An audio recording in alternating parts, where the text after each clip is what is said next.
Hello students, मैं उदय सिंह एक बार फिर से आपके साथ हाजिर हूँ अपना नया टॉपिक लेकर। और आज हम पढ़ने वाले हैं भारत के एक महान, हम कह सकते हैं राजनीतिक, सामाजिक और भारत के राष्ट्रीय आंदोलन के एक बेहतरीन एक नायक, किसके बारे में? महात्मा गांधी के बारे में। उनका नायकत्व इतना महान है कि हम आज नोटों पर भी उनकी तस्वीर देखते हैं और कई सरकारी दफ्तरों में, अमूमन सभी सरकारी दफ्तरों में भी हम उनकी फ़ोटो देखते हैं। वो नोटों पर फ़ोटो और दीवार पर उनकी जो फ्रेम में जो फ़ोटो है वो यूं ही नहीं छप गई है, उसके पीछे उनका गंभीर और पुराना और काफ़ी मेहनत वाला उनका इतिहास और ऐतिहासिक उनके कदम रहे हैं, जो भारतीय राजनीति या भारतीय स्वतंत्रता आंदोलन और भारतीय राष्ट्रीय आंदोलन में उनके जो योगदान है, उनसे ये जो आज की जो छवि है वह निर्मित हुई है। हालांकि कुछ लोग हैं जो आज भी इस छवि को धूमिल करना चाहते हैं, वो अलग बात है, लेकिन जो इसकी जो किसी भी स्थिति में किसी भी व्यक्ति के पक्ष या विपक्ष में लोग हो सकते हैं, उस टाइम में भी जो अपने क्या नाम है गांधी जी थे, उनके खिलाफ भी पक्ष में कुछ लोग रहे थे, आज भी कुछ पक्ष में लोग हैं, ये हमेशा होता रहेगा। लेकिन सार्वजनिक मंचों पर उनकी वो बुराई करना किसी भी उनके विरोधी के लिए एक जोखिम भरा काम होता है। इसलिए कोई भी राजनीतिक जो व्यक्ति होता है, बड़ा नेता होता है, सार्वजनिक मंचों से उनकी बुराई नहीं कर पाता, क्योंकि वह जानते हैं अल्टीमेटली भले ही उनका कुछ भी योगदान रहा हो, चाहे वो हमारे क्या नाम है उनकी विचारधारा से सहमत हो या भारतीय राजनेता उनकी विचारधारा से सहमत ना हो, मगर उनको एक दृष्टि से तो बहुत ही ज़्यादा सम्मान प्राप्त है, वो है अहिंसा के पुजारी के रूप में। इस आदर्श के रूप में अंतर्राष्ट्रीय क्षेत्र में भी उन्होंने ख्याति प्राप्त कर रखी है। तो इस आधार पर जो हमारे जो नेता हैं, या हम जिन्हें महात्मा गांधी या बापू गांधी या हम कह सकते हैं मोहनदास करमचंद गांधी, जो इनका पूरा नाम था, इनके बारे में आज हम पढ़ने की कोशिश करेंगे। तो महात्मा गांधी जी, जिनका एक्चुअल में नाम था M.K. गांधी, M.K. गांधी, क्या नाम था इनका? मोहनदास करमचंद गांधी इनका पूरा नाम था। मोहनदास करमचंद गांधी, करमचंद इनके पिताजी का नाम था, करमचंद गांधी इनका पूरा नाम था। पत्नी का नाम सबको ही पता है, कस्तूरबा गांधी था, और पुतलीबाई इनकी मां का नाम था। ठीक है। इनका जन्म 2 अक्टूबर 1869 को पोरबंदर के गुजरात में होता है, गुजरात के पोरबंदर में होता है। ये अपनी एजुकेशन के लिए विलायत भी जाते हैं, लंदन से वकालत करते हैं, और वकालत करने के बाद ये लंदन से वकालत करने के बाद ये दक्षिण अफ्रीका चले जाते हैं। वकालत सीखने के बाद, जैसे कि लंदन से वकालत सीखते हैं, वकालत की डिग्री लेते हैं, और वकालत की डिग्री लेने के बाद दक्षिण अफ्रीका में एक व्यापारी का केस लड़ने के लिए चले जाते हैं। ठीक है। दक्षिण अफ्रीका से वापस आते हैं। 1915 में भारतीय राजनीति में प्रवेश करते हैं। उस टाइम पहला विश्व युद्ध चल रहा होता है। जब इनकी भारतीय राजनीति में एंट्री होती है तो वो दौर होता है 1915 का, और उस समय दूसरा विश्व युद्ध चल रहा होता है। दूसरे विश्व युद्ध के दौरान ये अंग्रेजों का साथ देने की बात करते हैं भारतीयों से कहते हैं कि आप अंग्रेजों की बात मानिए, जब ये हम इनकी अब मदद करेंगे, संकट की स्थिति में हम मदद करेंगे। यानी कि पहले विश्व युद्ध में वह भारतीयों से अपील करते हैं कि अंग्रेजों का सहयोग करो, अंग्रेजों का सहयोग करेंगे तो वो हमें स्वतंत्रता अवश्य ही प्रदान करेंगे। तो इस समय इन्हें अंग्रेजों का एजेंट कहा गया। समस्या क्या थी? समस्या ये थी क्योंकि इनके जो गुरु थे वो गोपाल कृष्ण गोखले थे, और ये एक उदारवादी नेता थे। और उदारवादी नेता जितने भी रहे हैं कांग्रेस के उदारवादी जितने भी नेता रहे हैं, वह अंग्रेजों की न्यायप्रियता में विश्वास करते थे। अंग्रेजों की न्यायप्रियता में विश्वास करते थे।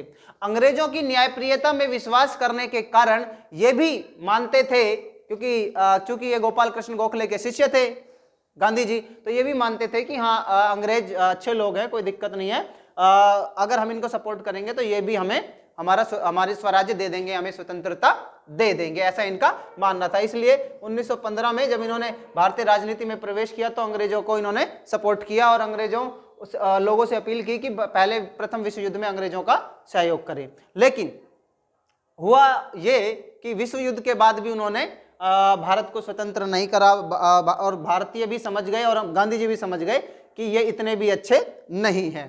ठीक है, फिर होता क्या है, फिर 1920 और 1919 का दौर आता है और इसमें वो असहयोग आंदोलन वगैरह स्टार्ट करते हैं। ठीक है, उससे पहले मैं आपको बता दूं कि इनकी कुछ प्रमुख पुस्तकें भी हैं जो अक्सर एग्जाम में पूछी जाती हैं। उनमें से है एक हिंद स्वराज्य, दूसरी है मेरे सत्य के साथ प्रयोग, माई एक्सपेरिमेंट्स विद ट्रूथ, इसे इंग्लिश में कहते हैं और हिंदी में कहते हैं मेरे सत्य के साथ प्रयोग, सर्वोदय और सत्याग्रह आदि इनकी कुछ पुस्तकें हैं। सत्याग्रह जैसी कुछ इनकी पुस्तकें हैं जो अक्सर पूछ ली जाती हैं। इन्होंने कुछ प्रमुख पत्र और पत्रिकाएं भी प्रकाशित की, जिनमें यंग इंडिया, हरिजन, इंडियन ओपिनियन, ये दक्षिण अफ्रीका में प्रकाशित की थी इन्होंने, इंडियन ओपिनियन दक्षिण अफ्रीका में, और नवजीवन, हरिजन सेवक और हरिजन बंधु आदि इन्होंने पत्रिकाएं भी प्रकाशित की थी, जिनमें इनके राजनीतिक, सामाजिक, धार्मिक आदि विचार भी अक्सर छपते थे। ठीक है, अब हम बात कर लेते हैं इनके आंदोलनों के बारे में या राजनीतिक जीवन के बारे में। राजनीतिक जीवन के बारे में जैसा कि मैंने आपको बता दिया, इनके गुरु गोपाल कृष्ण गोखले थे जो उदारवादी धड़े के नेता थे, तो ये भी एक प्रकार से उदारवादी विचारधारा को ही फॉलो करते थे। देखिए, भारतीय राष्ट्रीय आंदोलन में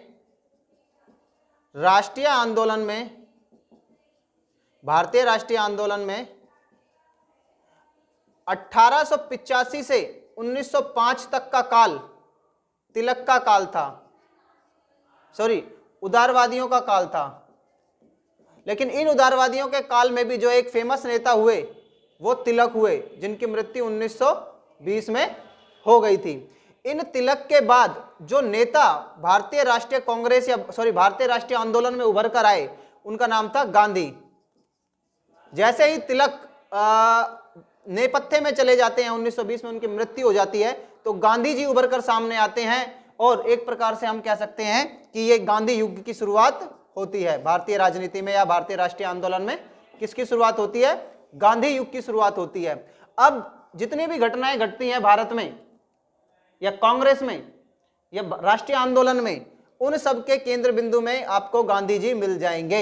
ये कब की बात है? 1915 के बाद की बात है, जब से उन्होंने भारतीय राजनीति में प्रवेश किया।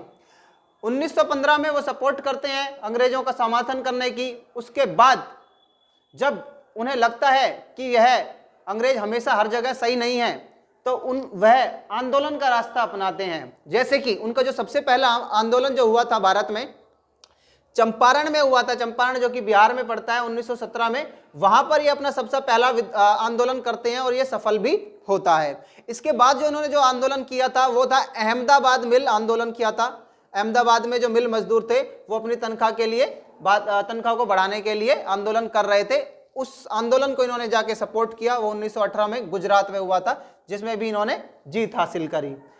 और उसके बाद जो इन्होंने एक आंदोलन और स्टार्ट किया, वो खेड़ा सत्याग्रह के नाम से जाना जाता है। खेड़ा में कर के ऊपर टैक्स को लेकर कोई विवाद हो रहा था, उस विवाद को भी इन्होंने अपने आंदोलन के माध्यम से सुलझाया। ये भी 1918 में गुजरात की ही बात है। चूंकि ये गुजरात से थे तो गुजरात में काफी पॉपुलर भी हो गए थे। फिर इनका जो पहला जो बड़ा आंदोलन जो इनका राष्ट्रीय लेवल पर जो चला, वो था असहयोग आंदोलन, जो कि 1920 में स्टार्ट हुआ।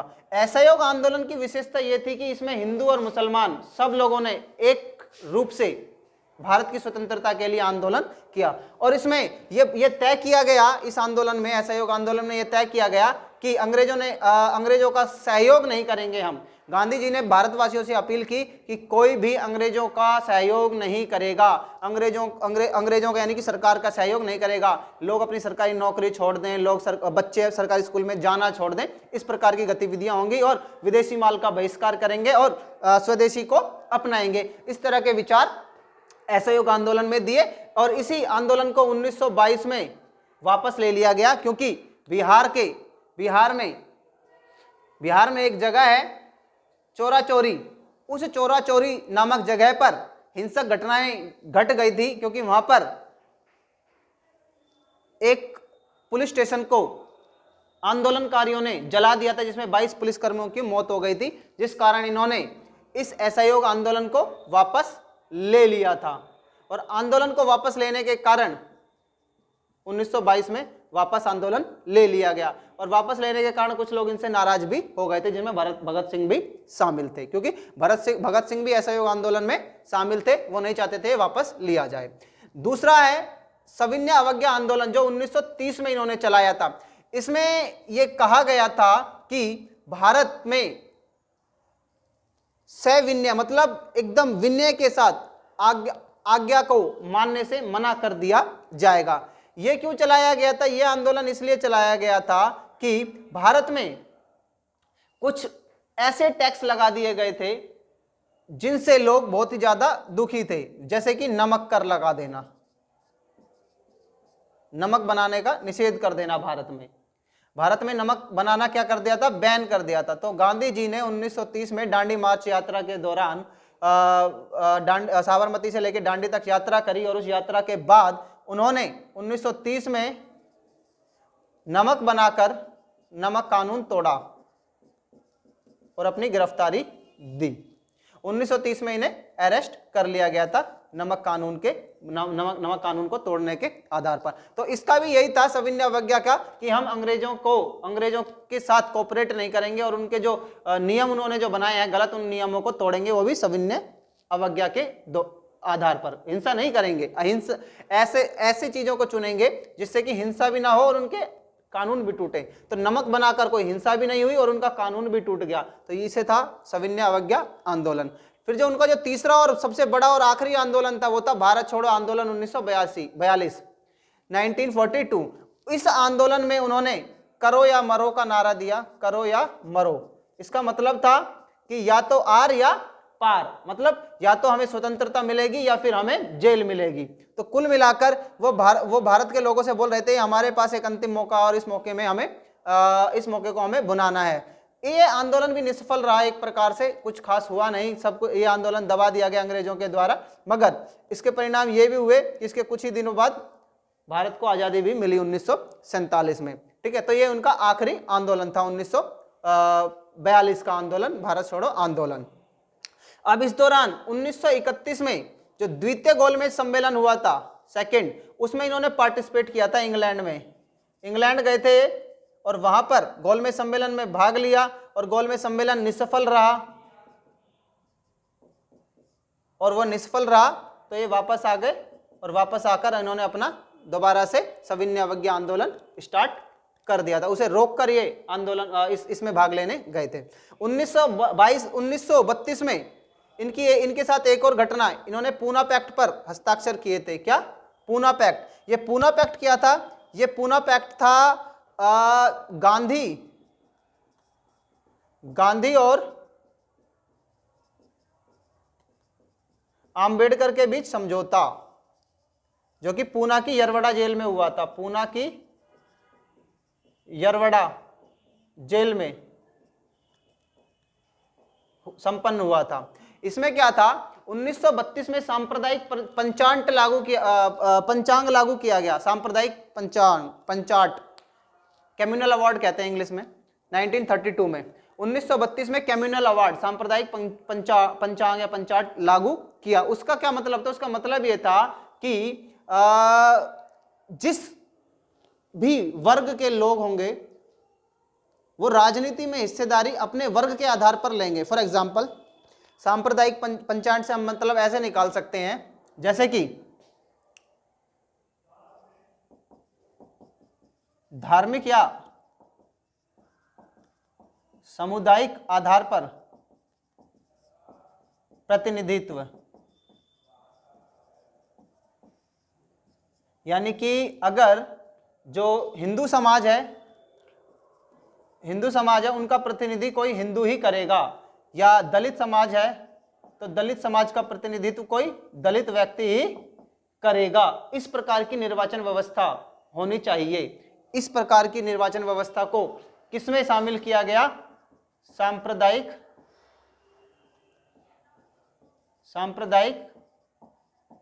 पंचांग, या हम कह सकते हैं कम्युनल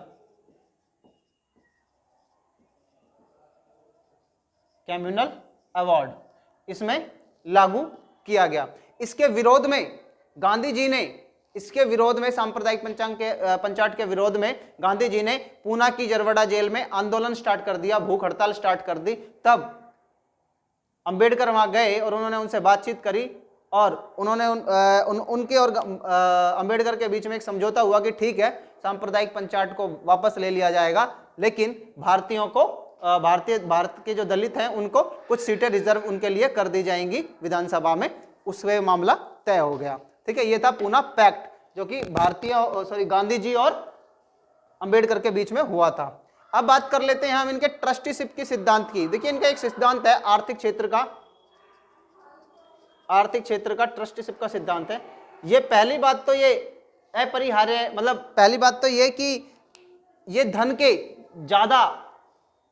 के संग्रह को सही नहीं मानते थे। कहते थे कि अगर किसी के पास उसकी जरूरत से ज्यादा धन है तो वह उस धन का पालन, उस धन का उपयोग समाज के हित में करे। यानी कि कोई व्यक्ति है, यदि किसी व्यक्ति के पास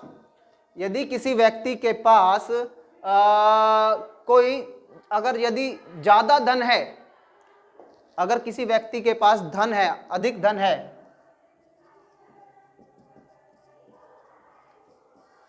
है तो वह इस धन का मालिक नहीं है। जरूरत से ज्यादा धन है तो उसका वह मालिक नहीं है, उसका वह क्या है? एक प्रकार से उसका वह ट्रस्टी है। वह व्यक्ति, ट्रस्टी का मतलब होता है कि आप इसका प्रयोग, उस धन का प्रयोग अपने व्यक्तिगत फायदे के लिए नहीं, समाज के फायदे के लिए करोगे, समाज के फायदे के लिए करोगे। तो इनका यही मत था कि जो अत्यधिक धन है किसी व्यक्ति के पास, या जो बिजनेसमैन है, वह अपने अतिरिक्त धन को अपना उस धन का मालिक ना समझे, अपने आप को ट्रस्टी समझे। और ट्रस्टी का ये मतलब होता है कि धन पर किसी का व्यक्तिगत नियंत्रण ना होना। ये कॉलेज जो जिसमें हम पढ़ रहे हैं, ये कॉलेज भी एक प्रकार से, अगर मान लीजिए किसी संस्था का है, ट्रस्ट का है, तो वह जो ट्रस्टी जो उसमें सदस्य हैं, वह उसके मालिक नहीं है, वह सिर्फ एक सदस्य हैं ट्रस्ट के। वो अपना योगदान इसमें देंगे और कभी चले जाएंगे, यहाँ से एक रुपए भी नहीं ले जाएंगे, और यहाँ पर इस संस्था में जो अपनी मेहनत है उसके आधार पर कुछ छोड़कर ही जाएंगे। यही इसका एक सिद्धांत होता है कि जब एक जो अमीर व्यक्ति है, उसका जो धन है, उसकी जरूरत से जितने भी ज्यादा, वो सब उसके लिए एक प्रकार से उसका नहीं है, वो एक ट्रस्ट की तरह उस पैसे का इस्तेमाल करे और जनता की फायदा के लिए उसको यूज करे, ऐसा इनका मानना था। और यही इनका ट्रस्टीशिप का सिद्धांत था। अब हम बात करेंगे किसके बारे में? अब हम बात करेंगे इनके अहिंसा के सिद्धांत के बारे में, क्योंकि वो क्या थे? अहिंसा के पुजारी थे। वो किसी भी स्थिति में हिंसा को पसंद नहीं करते थे। वो कहते थे किसी भी स्थिति में हिंसा को प्रयोग नहीं किया जा सकता। वह कहते थे, लेकिन कायरों से कहते थे कि कायरों का ये काम नहीं है अहिंसा का प्रदर्शन करना। बोला ये वीरों का प्रयोग है। बोला कायर अक्सर अपनी दुर्बलताओं को छुपाने के लिए जब अहिंसा का नाम लेकर अहिंसा की ढाल लेते हैं, तो बोला ये अहिंसा नहीं है। बोला ऐसी अहिंसा से तो बढ़िया है हिंसक हो जाना। वो कहता है मैं कायर, गांधी जी खुद कहते हैं कि मैं कायर बनने से अच्छा है हिंसक बनना पसंद करूंगा। वो कहते हैं कि कुछ लोग अहिंसा का ढोंग रचते हैं, जबकि वो अहिंसा के सिद्धांतों को मानते नहीं है। वो मन से अहिंसक नहीं है, लेकिन परिस्थितियों के अनुसार अहिंसक होने का ड्रामा करते हैं। उसे अहिंसा नहीं कहते, उसे हम कह सकते हैं एक प्रकार से निष्क्रिय प्रतिरोध। निष्क्रिय प्रतिरोध। आप किसी के खिलाफ लड़ने में सक्षम नहीं है, लेकिन आप लड़ना चाहते हैं, लेकिन आपकी इतनी औकात नहीं है, आपके पास इतनी पावर नहीं है, तब आप क्या नाम है अहिंसा का नाम लेकर अपने आप को बचाने की कोशिश करते हो। तो ये कायरता है, एक प्रकार से निष्क्रिय प्रतिरोध की स्थिति है। लेकिन अहिंसा की जो बात है वो यही है कि किसी को भी अपने शब्दों से, अपने काम से या अन्य किसी भी प्रकार से चोट ना पहुंचाई जाए, यही अहिंसा है। सत्याग्रह की बात करते हैं, वो कहे सत्याग्रह का क्या अर्थ है, बोले सत्याग्रह का अर्थ है सत्य के लिए आग्रह, सत्य के लिए आग्रह, यानी कि सत्य के लिए आग्रह करना, सत्य के लिए आग्रह करना है सत्याग्रह। सत्याग्रह के साधन के बारे में बात की गई, सत्य के लिए आग्रह करेंगे तो उसके साधन क्या होंगे भैया, सत्य बात को कहना है, सत्य बात को लागू करना, इसका आग्रह करना, ठीक है। कहते हैं कि सत्याग्रह है जो, इसको लागू किस प्रकार से किया जाएगा, इसके साधन क्या होंगे सत्याग्रह को अपनाने के, तो बोले सत्याग्रह के साधन होंगे असहयोग, यानी कि आप ऐसे राजा या ऐसे सरकार का सहयोग नहीं करेंगे जो सरकार जनता के हितों के अनुसार न चल रही हो, या हम कह सकते हैं कि ऐसी सरकार जो अत्याचारी है उसका आप असहयोग करेंगे, उसका आप सहयोग करना बंद कर दो। दूसरा है आप ऐसी सरकार के खिलाफ सविनय अवज्ञा कर दो, यानी कि विनम्रता के साथ हाथ जोड़ के, क्योंकि सर मैं प्लीज ये मैं नहीं कर पाऊंगा, ठीक है, ऐसे मना कर दो।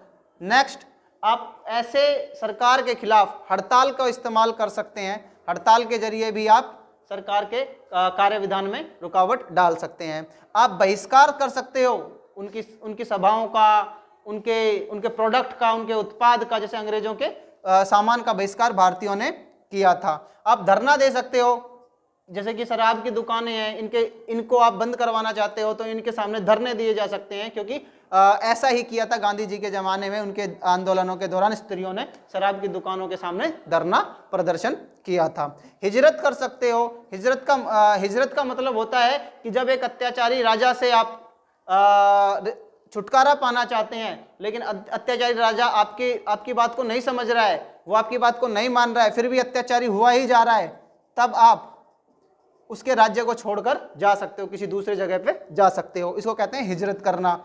उपवास के द्वारा भी आप भूखे रहकर, भूख हड़ताल कर या अनशन कर भी आप अपने सत्याग्रह को पूरा कर सकते हैं और राजा को अत्याचारी शासन से मुक्ति पा सकते हैं। तो ठीक है, ये था आपका महात्मा गांधी और इसके जो मेन कॉन्सेप्ट जो अक्सर एग्जाम में पूछे जाते हैं वो मैंने यहाँ पर सब करवा दिए हैं। आई होप आपको समझ में आया होगा।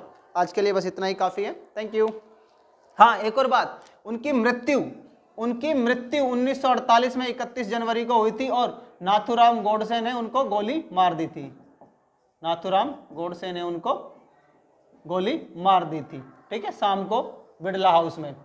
एक ऐसा व्यक्ति जिसने जिंदगी भर अहिंसा के पुजारी के रूप में जिसे जाना गया, उनकी मौत किसी हिंसा में हो जाना, उन्हें गोली से मार देना, ये अपने आप में ही एक बहुत ही बड़ी विशेषता की बात है कि एक ऐसे व्यक्ति को गोली से मारा गया, एक 80-90 साल के बूढ़े व्यक्ति को गोली से मारा गया जिसने जिंदगी भर अहिंसा की बात की। ये भी एक अपने आप में अचरज की बात है। तो उनकी मृत्यु 31 जनवरी 1948 को हो जाती है नाथूराम गोडसे की गोली के द्वारा। ठीक है, आज के लिए बस इतना ही काफ़ी है। Thank you.